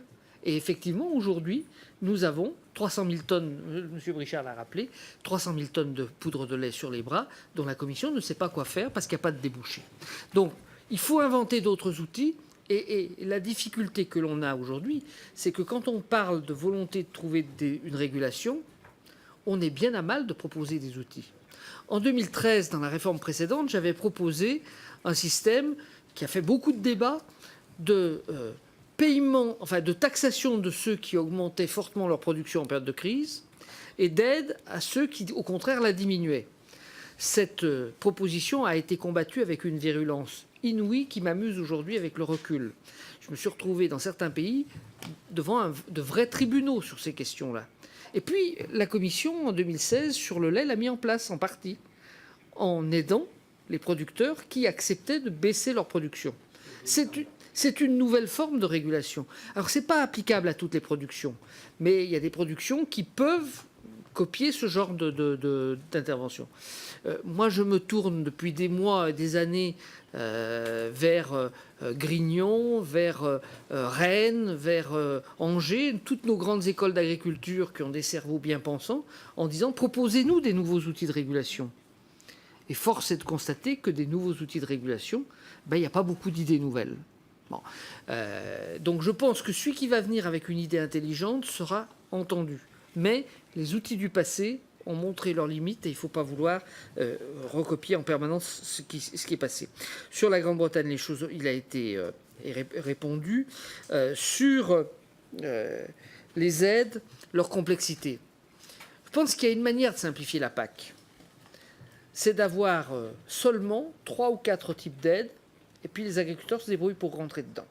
Mais là, ne nous voilons pas la face, les organisations agricoles d'abord, vous, mesdames et messieurs les députés, ensuite, allez hurler en disant qu'on laisse beaucoup trop de monde au bord du chemin, en obligeant les gens à rentrer dans un moule unique, alors qu'effectivement, au cours de ces dernières années, on a tenté de couvrir toutes les situations. Et une partie de la complexité, on la partage, elle est liée à cette volonté de vouloir couvrir toutes les situations. Alors, est-ce qu'il peut y avoir moins de disparité dans les aides? Le chemin, c'est celui que nous suivons depuis 2012, 2013. On a mis en place un minimum de convergence. Convergence entre les États, il reste énormément à faire. Convergence au sein des États. Sur la convergence entre les États, je pense que le commissaire Hogan a un propos très juste en disant qu'il n'est pas possible de prendre aujourd'hui dans les pays d'Europe de l'Ouest pour donner davantage dans les pays d'Europe de l'Est, compte tenu de l'effondrement du revenu qu'il y a eu à l'Ouest au cours de ces 3 dernières années. Donc sans budget supplémentaire, la convergence entre les pays, elle n'est pas possible aujourd'hui. Sur la convergence interne, des pas ont été faits, il en reste à faire, et dans la PAC qui vient, il y aura un caractère contraignant pour aller vers plus de convergence interne. Ceci dit, vous le voyez bien dans vos départements avec le débat sur les zones défavorisées, on va prendre aux uns pour donner aux autres. Et ceux à qui on va donner disent pas forcément merci à haute voix. alors que ceux à qui on enlève vous diront merci à très haute voix. Donc il faudra avoir le courage politique de mener à bien cette chose. Sur la vision de la prochaine PAC, je crois qu'Herbert a répondu, et on partage tous les quatre avec Angélique ce point de vue. Il faut qu'on défende notre modèle d'agriculture familiale tel qu'il existe en Europe. Mais il faut en même temps regarder ce qui se passe ailleurs. Il se trouve qu'au nom du Parlement, je rentre d'une mission au Brésil, où j'ai été voir les problèmes sanitaires autour de la viande. Je vous avoue que j'ai entendu des choses qui m'ont un peu tétanisé. La volonté exportatrice du Brésil, elle est là. Il ne faut pas se voiler la face. Si on continue à leur taper sur la tête pour leur imposer nos règles sanitaires, ils les appliqueront pour pouvoir nous vendre. À plusieurs reprises, y compris au ministère, on nous a dit vous êtes un continent de vieux. C'est vrai que quand on sort dans la rue au Brésil et qu'on regarde autour de soi, on fait assez vite la différence. Vous mangez de moins en moins de viande, c'est vrai, mais vous êtes le seul continent complètement solvable, donc vous nous intéressez. Au moins temporairement, parce que nous sommes en train de faire des efforts pour développer la consommation de viande en Asie du Sud-Est et au Moyen-Orient. Et d'ailleurs, on fait la même chose que vous faites avec vos vins de Bordeaux. C'est-à-dire qu'on a mis en place des ateliers du goût dans ces pays pour former les consommateurs au goût de la viande. Les Bordelais l'ont fait pour le goût du vin. Et donc, au moins pour un temps, on a besoin... Bon, qu'est-ce que fait le Brésil ? Le Brésil ne verse pas d'argent aux grandes exploitations qui exportent, mais les banques sont encouragées par l'État à mettre en place des systèmes de préfinancement des récoltes qui revient en fait à avoir une aide directe particulièrement significative. Les États-Unis, avant Trump, ont augmenté leur budget en faveur de l'agriculture. Et donc nous ne nous voilons pas la face, dans tous les pays du monde et de tout temps, pour des questions de sécurité alimentaire, les États ont consacré beaucoup d'argent à l'agriculture et à l'alimentation. Dans le débat que nous allons avoir sur le budget, moi je rappelle toujours quelque chose. C'est que lorsque nous parlons des politiques régionales, politiques de transport, etc., nous parlons d'investissement. Lorsque nous parlons de politique agricole, nous parlons de revenus directs des agriculteurs. Aujourd'hui, les chiffres sont clairs. 43% du revenu des agriculteurs en Europe dépend des aides de la PAC. Malheureusement, que 37% du revenu dépend de la vraie économie. Et encore, y a-t-il des grandes différences entre les productions, puisque des productions comme les fruits et légumes, la viticulture vivent pratiquement sans aide, alors que d'autres productions comme les céréales ou la viande seraient en grande difficulté sans. Dernier point très positif que je voudrais souligner, depuis 10 ans, il y a 2 politiques agricoles communes dont on parle très peu et qui pourtant ont des résultats sur le terrain. C'est la politique qui a été menée vis-à-vis du secteur viticole et la politique qui a été menée vis-à-vis du secteur fruits et légumes. En matière viticole, les efforts qui ont été faits en termes d'investissement partout en Europe se traduisent par une élévation qualitative de la production viticole européenne qui est soulignée par tous les observateurs. Et en fruits et légumes, la France est effectivement l'un des seuls pays qui est aujourd'hui en recul. Les autres pays sont au contraire, avec la même politique, en capacité de voir progresser leur production. Je terminerai simplement par un appel. Nous avons besoin en France de revoir notre politique fiscale vis-à-vis de l'agriculture. Au moment où les changements ont été opérés, où on est sorti du système d'aide à la quantité pour passer aux aides aux hectares, et où on a supprimé les mécanismes de régulation, les autres pays européens ont adapté leur fiscalité à l'agriculture. Nous sommes restés avec un ancien monde. Je sais que le gouvernement a mis en œuvre un chantier actuellement. Ce chantier, il est tout à fait essentiel. Il faut que, notamment, la DPA puisse évoluer vers un pourcentage du chiffre d'affaires, parce qu'une exploitation qui vend du vin dans le Bordelais n'a pas le même chiffre d'affaires qu'une exploitation qui fait de la viande dans l'Allier. Et donc, ce n'est pas un montant unique dont l'exploitation a besoin, c'est d'un pourcentage qui permette d'anticiper. Il faut être très clair, on a besoin aujourd'hui, pour sécuriser l'exploitation agricole, de 3 niveaux. Un niveau individuel qui repose sur la réserve fiscale, un niveau semi-collectif qui fonctionne sur des fonds semi-mutuels ou mutuels, et puis pour les grandes crises, il faut effectivement qu'on trouve les mécanismes pour maintenir une politique publique. Merci. Monsieur Dorfman. Grazie. No, solo su 2 o 3 punti. Paolo Di Castro ha già parlato, ho già risposto alla domanda sul greening. Io voglio solo aggiungere, deve essere chiaro che la critica che abbiamo verso il greening non è una critica verso gli obblighi ambientali dell'agricoltura in sé. Perché deve essere chiaro che ce que nous critiquons le verdissement, nous ne critiquons pas le verdissement. C'est clair que les contribuables demandent une agriculture durable. Je pense que c'est une force pour l'agriculture européenne d'être une agriculture durable. Nous voulons une conditionnalité écologique plus forte, encore plus forte qu'aujourd'hui, mais moins compliquée. C'est pour cela que nous critiquons le verdissement. Et la Cour des comptes a critiqué d'ailleurs le verdissement pour la même raison. Le système est très compliqué alors que les résultats pour l'environnement sont très modestes sur le terrain. Est-ce que M. Hogan veut renationaliser la politique agricole commune? C'est la question qui a été posée. Est-ce que c'est le commissaire qui veut le faire ou est-ce que ce sont plutôt les États membres? D'où vient cette proposition? C'est ma question, qui concerne bien évidemment le nouveau modèle. Je pense que le Conseil européen demande une plus grande subsidiarité.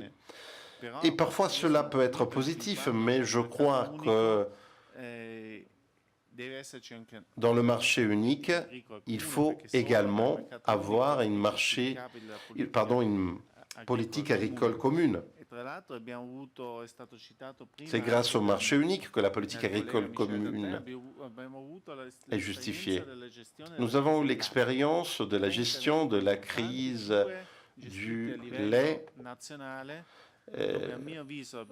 Deux crises ont été gérées au niveau national et il y a une grande quantité d'argent qui ont été gâchés. Nous avons donné aux États membres des fonds pour gérer la crise et aucun résultat n'était au rendez-vous. Je pense que uniquement grâce à l'intervention commune européenne qui est arrivée en troisième lieu, nous avons eu des résultats. Cela ne veut pas dire que les États membres ne sont pas en mesure d'obtenir résultats. Ça veut dire uniquement que parfois, dans certains cas, il vaut mieux d'intervenir au niveau communautaire. D'autre part, je ne peux pas dire le contraire, étant donné que je viens d'une région totalement autonome en Italie, ou presque.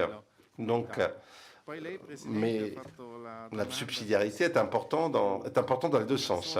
Madame la Présidente, vous avez remis en question tout le débat de cet après-midi. Quelle pourrait être l'agriculture de l'avenir, vous nous avez dit? Eh bien, je pense que nous devons défendre les exploitations agricoles familiales.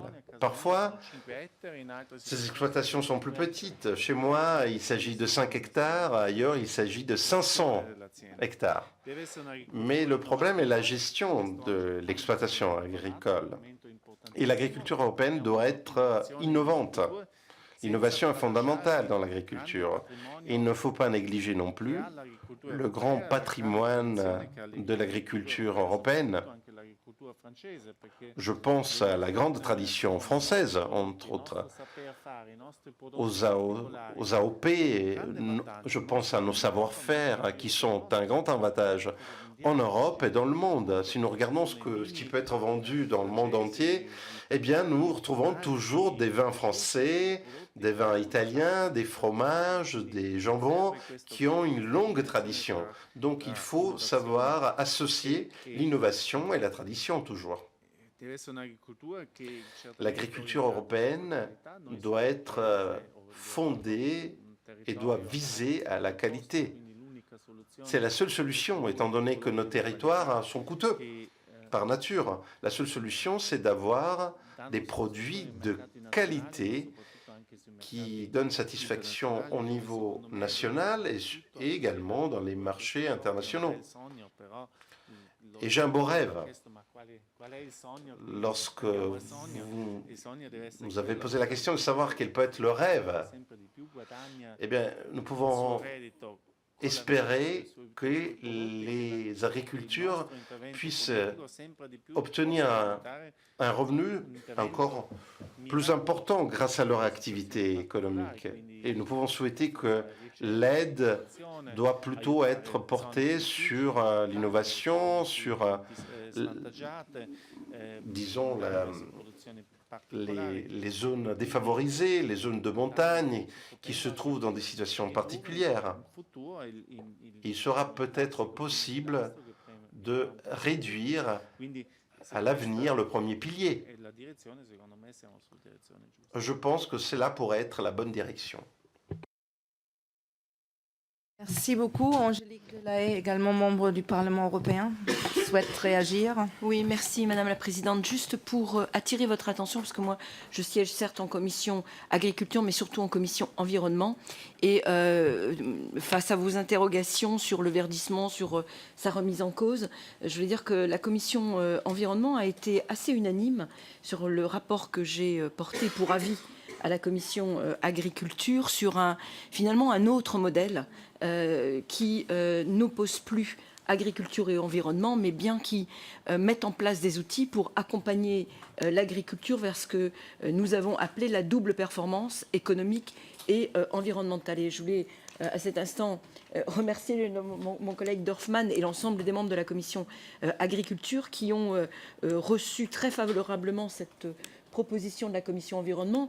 Il faut dire qu'habituellement, elles ont plutôt tendance à s'opposer, ces deux commissions, qu'à travailler main dans la main. Mais au-delà de nos positions politiques, quand il y a un enjeu supérieur qui est celui du devenir d'un secteur qui est un secteur important dans un certain nombre d'États membres et qui, au demeurant, est un secteur économique. Et moi, je tiens à le redire, parce que c'est une des dimensions qui m'a beaucoup surpris dans la proposition du commissaire, c'est que finalement, le mot économie n'est pas prononcé à aucun moment.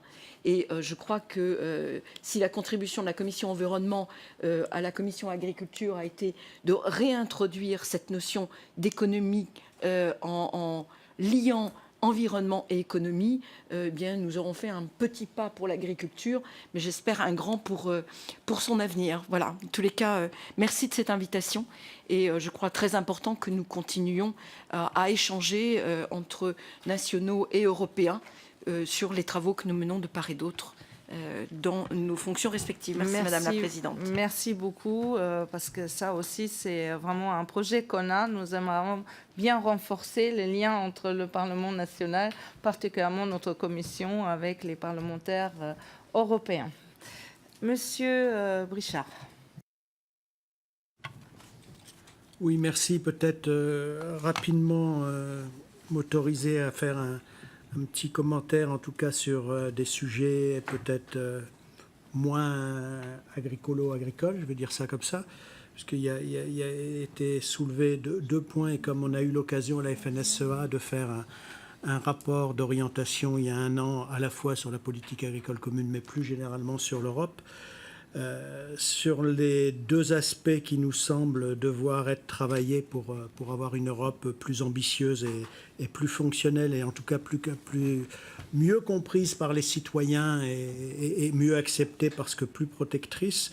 Il nous semble que la notion d'un budget qui ne soit pas alimenté uniquement par les contributions des États membres nous semble une voie à regarder en tout cas et trouver le bon équilibre, bien sûr, parce que cette notion de money back, effectivement, complique singulièrement les débats régulièrement. Et l'autre aspect était sur la notion en tout cas d'Europe à plusieurs vitesses. C'est aussi quelque chose qui mérite d'être regardé et d'être utilisé à bon escient, parce que si on veut donner une réelle trajectoire, on sait bien que sur tous les sujets, tous les États membres sont souvent à des niveaux différents et sûrement un fonctionnement parfois à plusieurs vitesses peut permettre à tout le monde d'accepter d'aller sur une trajectoire plutôt que de se bloquer en étant persuadé qu'on n'y arriverait pas. Il y a une question sur une PAC plus fonctionnelle, mais je vais reprendre juste les deux idées principales que j'avais mis en avant dans nos axes. Une PAC plus fonctionnelle, d'abord parce qu'elle répondra mieux à la volatilité auquel sont confrontés les deux agriculteurs.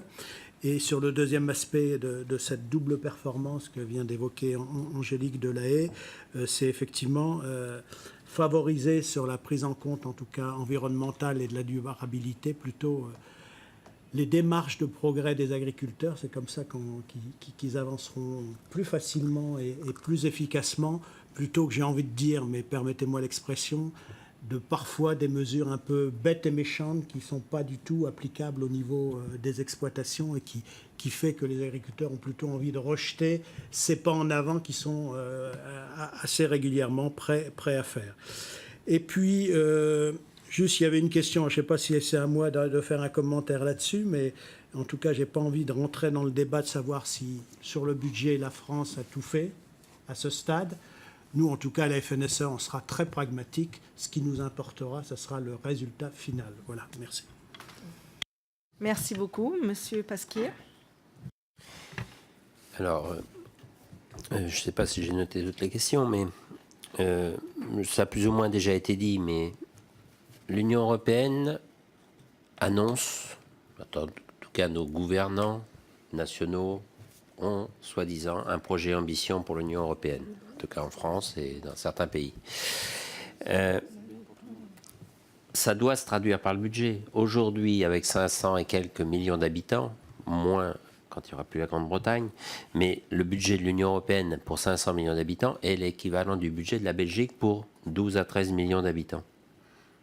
Si l'Union européenne est importante et elle a de l'ambition, elle doit se donner les moyens d'agir. Donc, certes, l'enveloppe réservée à l'agriculture est la plus importante, mais c'est surtout parce que relativement à ce qu'elle devrait avoir, l'Union européenne ne se donne pas les moyens d'agir, les moyens financiers d'agir. Comment rendre la PAC plus fonctionnelle? Je ne sais plus qui a posé cette question. Je l'ai abordé tout à l'heure. Sans doute que les questions conditionnalité auxquelles je vais répondre après en sont un point, conditionnalité, verdissement, ces questions prise en compte de l'environnement. Mais supprimer les paiements découplés, c'est redonner des moyens d'agir dans une direction que l'on aura définie. Parce que le paiement découplé, il n'oriente rien, il ne pilote rien, il est indépendant, y compris de l'acte de production et du système et du mode de production. Le paiement découplé, on donne des aides à des vaches, qu'elles soient en prairie ou pas en prairie, ou dans un bâtiment. Enfin, peut-être que le paiement couplé sur la prairie, j'ai dit peut-être, mais est quelque chose qui répond à d'autres problématiques que l'on peut avoir par ailleurs, de changement climatique, de bien-être animal et des choses comme ça. Donc, la rendre plus fonctionnelle, c'est redonner du sens à l'utilisation des budgets. Et de la même façon, dans la continuité, on voyait arriver l'iceberg et on n'a rien fait. Alors nous, à la Confédération paysanne, à chaque réforme, on rappelle que la légitimité de la PAC, elle passe par les dispositifs que l'on va pouvoir mettre en œuvre. Déjà en 2004, Sciences Po, en France, avait travaillé à cette question de légitimité de la PAC et faisant le constat que les budgets étaient déjà mal utilisés. À l'époque, on avait des aides au maïs irrigué, qui, comme d'une façon assez logique, correspondait au département où on manquait d'eau l'été dans les cours d'eau. Et de fait, comment peut-on légitimer une subvention pour l'utilisation d'une ressource naturelle, utilisation d'une ressource naturelle qui peut être utile pour créer de la valeur ajoutée, si c'est sur une production qui la valorise, qui crée du chiffre d'affaires, mais quand ça porte préjudice à la ressource naturelle collective, qui est la ressource en eau, et qu'en contrepartie, l'essentiel de l'eau n'est pas utilisé pour faire de la valeur ajoutée, comme c'était le cas, Sciences Po et Oxfam posent les mêmes questions à l'époque, de quelle est la légitimité. Et puis la légitimité, c'est répondre aux nouveaux enjeux, aux attentes, comme ça a été rappelé, que j'avais déjà évoqué, sur la qualité, sur les modes de production qui se posent des questions sanitaires, les questions de ressources naturelles d'une façon générale. Redonner aussi de la légitimité pour éviter qu'un jour, qu'on supprime purement et simplement la PAC commune, avec 2 A ou un seul A, on risque de la supprimer à force, c'est de plafonner, une dégressivité et un plafonnement qui fait que la dimension humaine, il y a quelques années, certaines entreprises qui parfois n'avaient que des salariés saisonniers et puis un chef d'entreprise pouvaient avoir 300 000 euros. Aujourd'hui, avec la convergence et avec certains mécanismes, peut-être que ça a changé, mais c'est pas si sûr. Et donc, changer les systèmes de production vers une agriculture durable, qui est un truc bateau, mais avec des systèmes de production qui répondent à ces attentes. Et dans la même logique, la légitimité, à un moment, on s'est appuyé sur la conditionnalité des aides, et puis sur le verdissement des aides. Sauf que ces 2 volets-là sont aujourd'hui inopérants. Le verdissement, d'abord, il a été détricoté, c'est-à-dire qu'on a fait en sorte que tous les agriculteurs, ou à peu près, satisfassent, sans changer leur système de production, satisfassent à la question, au paiement vert, à tel point que même le maïs en monoculture, alors qu'il y a une diversité des assolements qui est théoriquement obligatoire pour bénéficier du paiement vert, le maïs en monoculture peut bénéficier du paiement vert puisqu'on lui a trouvé une dérogation. Donc, en fait, le verdissement, on l'a tué en faisant quelque chose qui n'était vraiment plus contraignant du tout. Il fallait sans doute qu'il y ait une progression dans la mise en œuvre et qu'il ne soit pas trop contraignant, mais là, franchement, on en a fait quelque chose de vide. Et la conditionnalité, elle, c'est autre chose, son inconvénient. C'est une conditionnalité où il faut que les critères, on mette les choses dans des cases. C'est oui, non, 0, 1. C'est-à-dire que c'est une conditionnalité où le contrôleur, il voit si on a le papier qui convient, si on a fait tous les documents de transport des animaux, c'est très suradministré et ce n'est pas une conditionnalité qui oriente le système de production. La conditionnalité qui relève de la directive nitrate, par exemple, l'agriculteur qui fait ses enregistrements avec un logiciel qui va détecter toutes les anomalies entre l'enregistrement, entre le prévisionnel et l'enregistrement, il n'aura aucune difficulté parce que son logiciel l'aura alerté, il aura corrigé son enregistrement. Mais celui qui, de bonne foi, peut-être apporte même moins d'azote, mais n'aura pas fait cette correction et aura une erreur, on va lui mettre une pénalité parce que il n'a pas l'outil informatique. Et c'est vraiment une conditionnalité qui est suradministrée et bureaucratique parce qu'il faut qu'on rentre les choses dans les cases. Et puis la conditionnalité, elle est excessive. Un éleveur, on avait compté il y a quelques années, mais je pense que ça n'a pas changé, un éleveur de vin qui pouvait avoir un petit peu de céréales avait 116 points de conditionnalité à satisfaire. 116. C'est quand même exceptionnel. Et il fallait, alors nul n'est censé ignorer la loi, mais quand même quand il y a 116 points cumulatifs, c'est un peu compliqué. Donc, rendre la chose plus opérationnelle, c'est aussi peut-être donner de la cohérence sur, quand on parle, nous, à la Confédération paysanne, d'une transition des systèmes, des aides à la transition des systèmes, c'est aussi pour accompagner les systèmes vers des choses qui seront plus respectueuses des attentes des consommateurs et des nécessités environnementales, mais c'est aussi pour simplifier ces questions de conditionnalité et de verdissement. Alors, nous partageons à la Confédération paysanne le rêve de M. Dorfmann, c'est-à-dire que le revenu doit se faire essentiellement par la vente des produits. La vente de nos productions doit nous rémunérer. Sauf que pour ça, il faut des politiques dont M. Dantin vient de nous dire que ce n'était pas vraiment dans l'air du temps, majoritairement entre les États européens. Et je sais que, effectivement, les élus français de droite, de gauche et de partout sont assez d'accord sur cette question de régulation des prix, mais qu'à l'échelle européenne, ce n'est pas dans la philosophie. Il n'empêche qu'il faut continuer à la revendiquer parce que la rémunération par la vente des produits ne passera que par des politiques qui encadrent. On ne va pas être dans une politique de prix dirigiste, dirigée comme on a pu connaître dans certains pays de l'Est il y a quelques années, mais il faut des encadrements des prix.